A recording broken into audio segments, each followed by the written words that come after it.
लगता है मोदी जब जब डरता है पुलिस को आगे करता है। तो पब्लिक के हमें सैकड़ों फोन आ रहे हैं कि हम कहाँ कहाँ आंदोलन करें। योगी जी तो अब प्रधानमंत्री बनने की रेस में हैं ही, तो 400 पार होंगी, लेकिन बड़ा जन आंदोलन होगा और किसी भी हालत में किसी भी कीमत पे ईवीएम से चुनाव नहीं होगा। योगी जी ईवीएम कंट्रोल कर रहे हैं या अमित शाह जी और मोदी जी, ये एक बड़ा सवाल है कि 20 से 25% वोट गड़बड़ करते हैं। सटीक खबरों का सीधा असर। आप देख रहे हैं एनसीआर समाचार।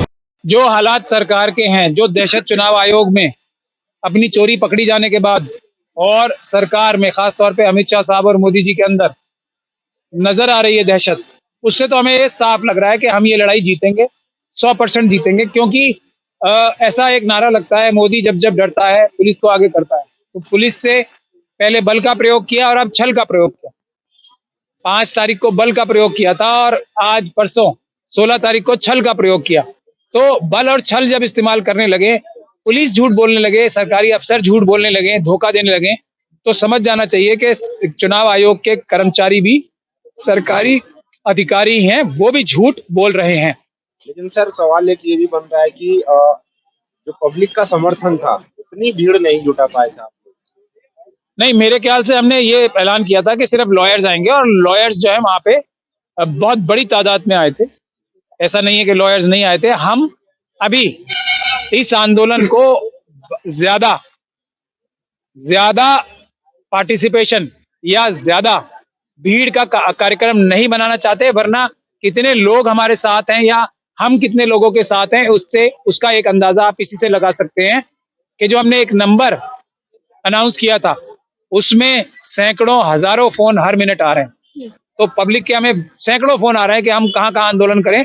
लेकिन हम स्ट्रेटजी बना के ये 22 तारीख और 26 तारीख निकल जाए, उसके बाद बड़ा जन आंदोलन होगा और किसी भी हालत में किसी भी कीमत पे ईवीएम से चुनाव नहीं होगा। पेपर बैलेट सुरक्षित है, पेपर बैलेट सस्ता है, पेपर बैलेट जल्दी चुनाव का रिजल्ट कराता है, पेपर बैलेट सुरक्षित है। तो इन चारों खूबियों के बावजूद भी जो पेपर बैलेट को हटा के ईवीएम का प्रयोग करना चाहता है वो बेईमान है। सर, आपको जैसे कह रहे हैं कि जनता के फोन आपके पास मिस कॉल्स आ रहे हैं, पर वही जनता कहती है कि जो राम को लाए थे वही सत्ता में आएंगे। ईवीएम के माध्यम से ना आए, हम ये कह रहे हैं। तो ईवीएम की क्या जरूरत है? सत्ता में पेपर बैलेट के माध्यम से आने की चेष्टा करें ना, फिर देखते हैं 40 सीटें भी आती हैं या नहीं आती हैं।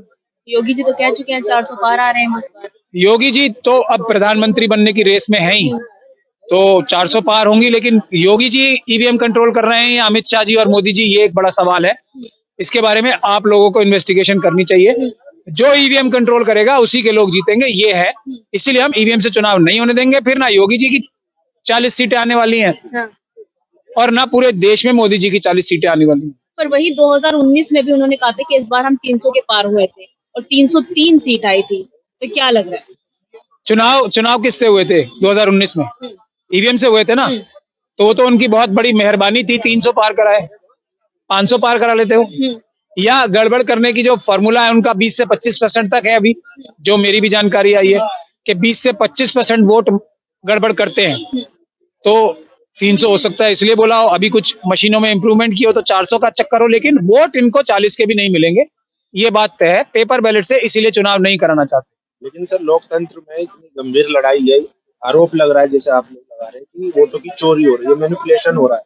ऐसे में ना तो इलेक्शन कमीशन उतना गंभीर दिख रहा है और ना ही सुप्रीम कोर्ट भी हो सकता है, अगर चाहे तो सू मोटो लेके कर सकता है। हालांकि अगर कोई पिटीशन भी डालता है तो उस पर भी फटकार लगा दी जाती है। हमने देखा था पिछली बार जो है फाइन तक लगा दिया गया था। तो ऐसे में कैसे होगा? देखिए, देश की जनता इस देश की सबसे बड़ी अदालत है। 4 सुप्रीम कोर्ट के सिटिंग जजेस ने प्रेस कॉन्फ्रेंस करके ये बोला था कि जनता आए और हम लोगों के ऊपर दबाव है, हमें बचाए। उसके बाद भी आपको कोई सबूत चाहिए?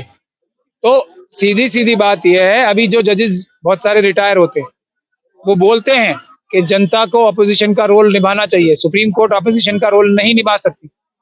इस देश के कानून मंत्री ये बोल चुके हैं कि सुप्रीम कोर्ट को सरकार के हिसाब से चलना चाहिए। ये उन्होंने एक सेमिनार में बोला था, जो इससे पहले के लॉ मिनिस्टर थे। इसके बाद भी आपको कोई सबूत चाहिए कि इस देश का हर संस्थान दबाव में है।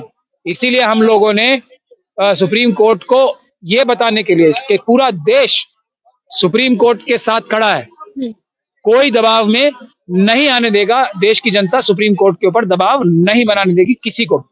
पर वही ईवीएम का मुद्दा भी आप उठा रहे हैं कि इतना बढ़ चढ़कर नहीं दिख रहा है और राम राज्य मतलब कि राम मंदिर का उद्घाटन हो रहा है, तो क्या लग रहा है कहीं ना कहीं राम पे वोटिंग जो है पोलराइज हो जाएगी?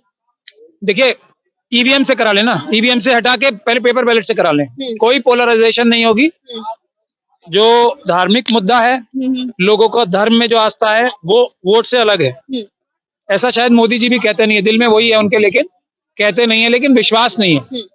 इस मुद्दे पर भी मोदी जी को विश्वास नहीं है। सिर्फ मोदी जी को एक ही चीज पे विश्वास है, वो है ईवीएम, और ये सच्चाई है। अगर वो किसी भी और शक्ति में विश्वास रखते हैं तो पेपर बैलेट से चुनाव करा लेना। लग रहा है लोकसभा चुनाव से पहले करवा पाएंगे, आप मनवा पाएंगे उनसे जो आप? दुनिया की कोई शक्ति हाँ।